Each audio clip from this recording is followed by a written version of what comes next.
I've been studying this for a couple of decades now while I've been doing it and teaching it both.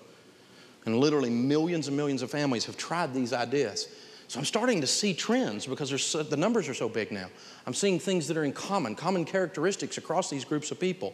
And one of the things I kept hearing on the radio show and when I would meet people in person, they had this thing in their voice. The ones that were going to make it, the ones that weren't going to be a goat, the ones that were going past the bare spot, that were going over the top, that were going to make it, they were going to get out of debt. They had this thing.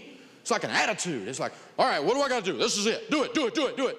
And then I'd have other ones that would call in and go, whoa, dude, this is kind of like entertaining, sort of, kind of. How would you maybe do this, sort of, kind of? What's your strategy? And I'm going, you're not going to make it. Well, why, man? You got to, I don't know, you got to go get mad or something.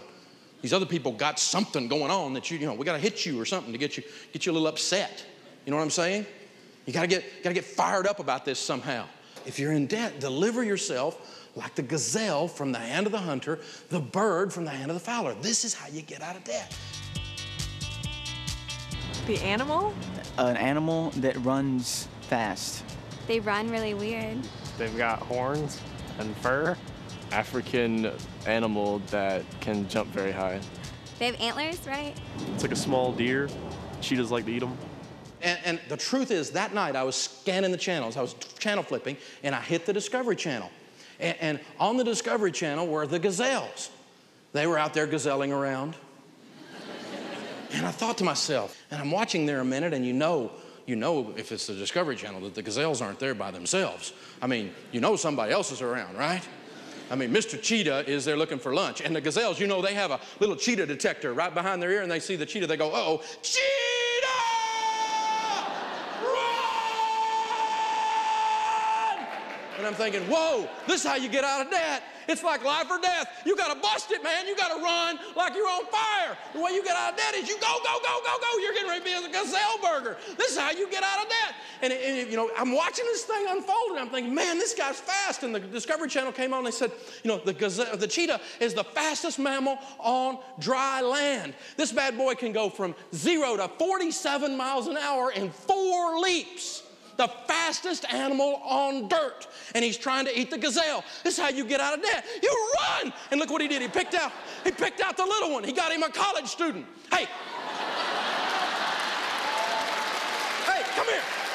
Come here. You need a hat. Don't you need a collar? Don't you need a pizza? Come here. I got a t-shirt for you. Come here. Come here. Come here. I got something you need. Here's how you get out of debt. You got to run. You got to go, go, go, go, go. It's your only way out.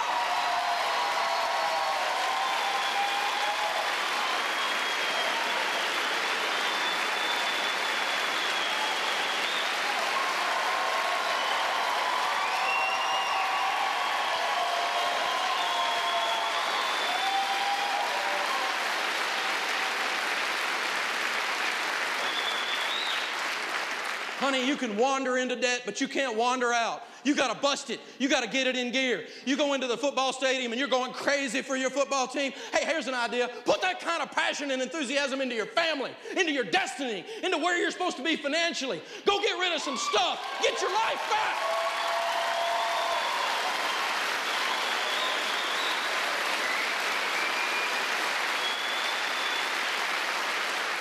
So you want the technique to get out of debt? Here's the technique. It's called gazelle intensity. You got to go for it. You got to get wired up and fired up. You got to kick it in gear like never before. This is how you get out of debt. I don't care if you've got a master's degree in psychology. You got to kick it, baby. That's how it's done. I don't care if you don't have a degree in anything. You got to kick it, baby. That's how it's done. There are no other options. You can wander into debt in our culture. They will help you. They will draw you in. They will lure you in. They will tackle you. They will tie you. But you got to get out. You got to be focused, busting it, kicking it. And if your broke friends are making fun of you, you're right on track.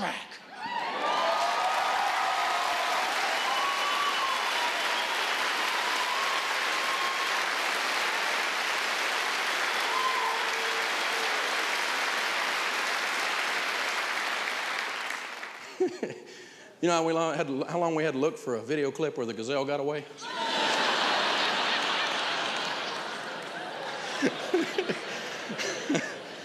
Oh, my goodness.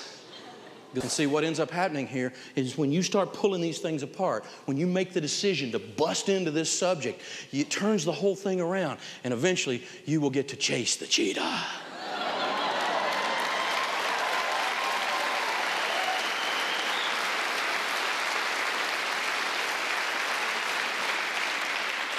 So how do we do that? How do we get out of debt? What are the steps out of debt? Well, with Gazelle Intensity as the overlay on all of these steps, here are our steps out of debt. You have to do these. They are very good. Number one, quit borrowing more money. You can't get out of a hole while digging out the bottom. Quit borrowing more money. You have to get these stinking credit cards out and have a basic plastectomy right here. That's the deal. It's time for a plastic surgery. These things are not a blessing. Here's the limited. Now it is limited. Think about it. Sears, they make more money on the issuing of credit and the interest off of credit cards than they do on the sale of merchandise. I'm not mad at Sears. I buy their tools all the time at the flea market. I'm not living this way anymore. I'm done. Citibank will see you. American Express, I'm done with you. Discover that. Think about it. Here's the little miniature keychain Visa. See ya. You know, and here's the General Motors card, the GM card. Now this one's great. You get a 1 to 3% rebate, okay? So if you spend $100,000 on this, you'll get $3,000 off a car that'll lose $6,000 the first week you own it. Let's put two stupid things together, okay? See ya. I'm not playing. I'm not playing with this stuff anymore. And here's, this is hard to cut. This is Victoria's Secret. They take cash. You think that one's hard to cut? Try these two. How about Lowe's or Home Depot? Oh. Well, I did it. I cut them up. They're done. Lady on the first row just passed out, but I cut them up. I'm not living this way anymore. This is not a game for me. I'm not going to play anymore with these snakes. They bite. That's it. It's not good for me and my family. It doesn't put me in a position I can give like I want to give and do the things that God put me on this planet to do when I don't have any money. So the first step is to quit borrowing more money. As soon as you do that, there will be a problem though, won't there? I mean, you cut up your credit cards, you go out there right now in the driveway, your tire will be flat. You'll be back in here going, where's the crazy glue? So much for your theory, boy. And that's why we do baby step 1 first. Baby step 1 is $1,000 in the bank. So one of the steps to getting out of debt is save some money. So if the alternator goes out in the car, you fix the car. You don't fall off the wagon and quit. You have that little baby emergency fund before you start getting out of debt.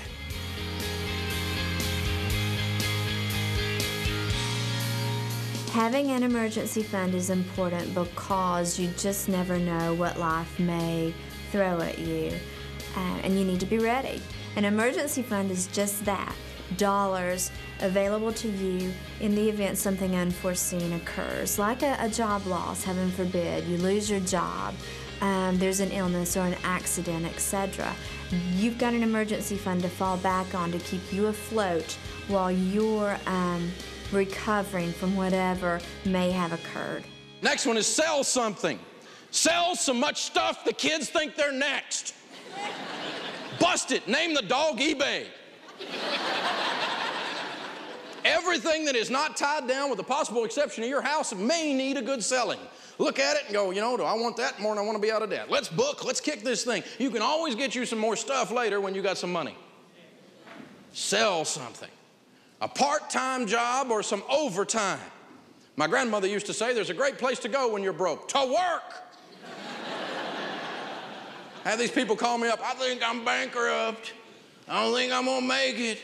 Really? How much money you owe? $6,000. How many hours a week you working? 20. I think we can solve your problem, son. I don't think you're bankrupt. I think you need to throw some pizzas and deliver some papers. Or throw some papers and deliver some pizzas. Let's do something here. Lift a box, clean a toilet. I don't know what it is. I've done all of it, and I'm not ashamed to do any of it. Some of it I'd rather do than others. There's no question about it. But whatever it takes, get up, leave the cave, kill something, and drag it home. This is a great way to get out of debt. Make some extra money for a short period of time. Am I asking you to work like a workaholic the rest of your life? Absolutely not. You know when I work today? When I want to.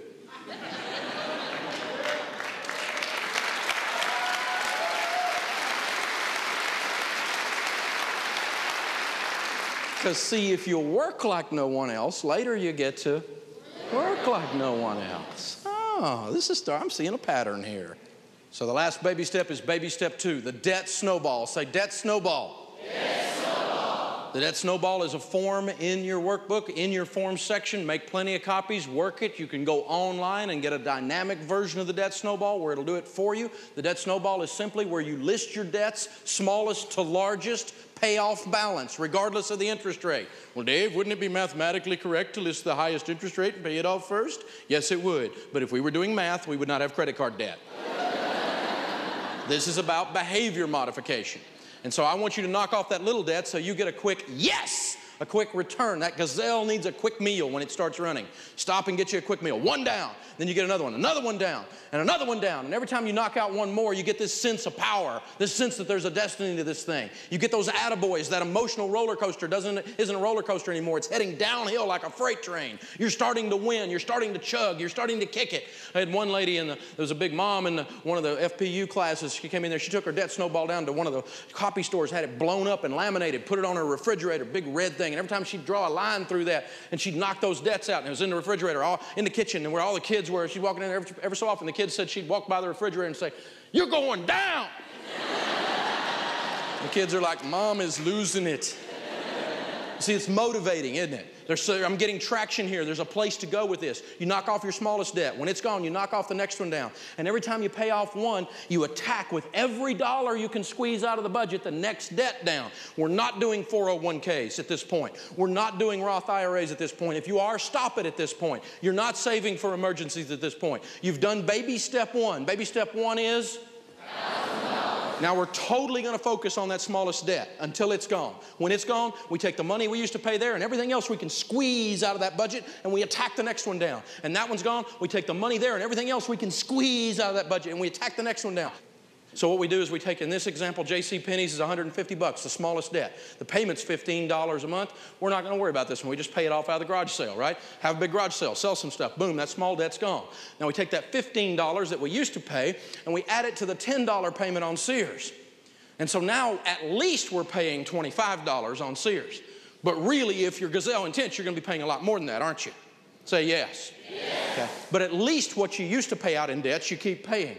And so the next one is Visa. There's a $500 balance on it. When Sears is paid off, we take that $25 from JCPenney's and Sears. We put that on the $75. Now we're paying at least $100 on Visa. But if we're gazelle intense, we're going to be paying more than that, aren't we? Say yes. Yes. Okay, and then we're going to do MasterCard. Now we're paying $100 on that Visa, but when we pay it off, we're going to take that and add it to the $90 that we're paying on the $1,500 MasterCard. Now we're paying $190 on that MasterCard. Are you starting to see that now we're paying almost $200 a month on $1,500? Where I come from, that's like 6 or 7, 8 months there. That sucker's done, right? And so we're starting to get traction here. The snowball's rolling over. It's picking up more snow. You keep going all the way down, you're looking at a $4,000 car now with a $210 payment. But now we're able to pay $400 on it because we take that $190 that we used to pay on everything else, plus everything else we can squeeze out of the budget and put it on the $210. So now $400 is going on this $4,000. Where I come from, $400 into $4,000, not counting the interest, 10 months, I'm done with that puppy. All of a sudden, this thing rolls. And 18 to 24 months is the average to be debt-free. That means some people sitting in here right now can go home and just write some checks and be debt-free but their house. That would be baby step 2. Some people in here have a bunch of student loan and it may take them 3 years. The average is 18 to 24 months. Of the people that work the plan together as a spouse, spouses in unity, hook arms, yellow brick road, together, we're off to see the wizard, okay? There's a unity relationship lesson, okay? Nerds and free spirits unite, and they do it with gazelle intensity. So we're not really skipping like, you know, like we are at Oz. We're really booking it because the cheetah's coming, okay? And there's focus, there's intensity, there's a budget. We're committed to this thing. We're not going to live this way anymore. We've had that moment where we say, I've had it. Life is too short to be normal. When you have that moment, you'll change your life. It's absolutely incredible what happens as this stuff starts to unfold for you.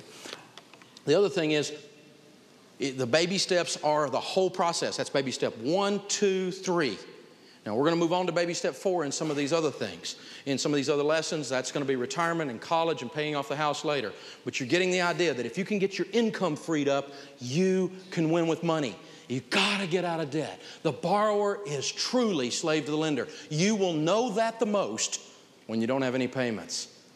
You'll feel something turn loose. Remember, if you're a college student, you are walking around with a target on your back because credit card companies are after you.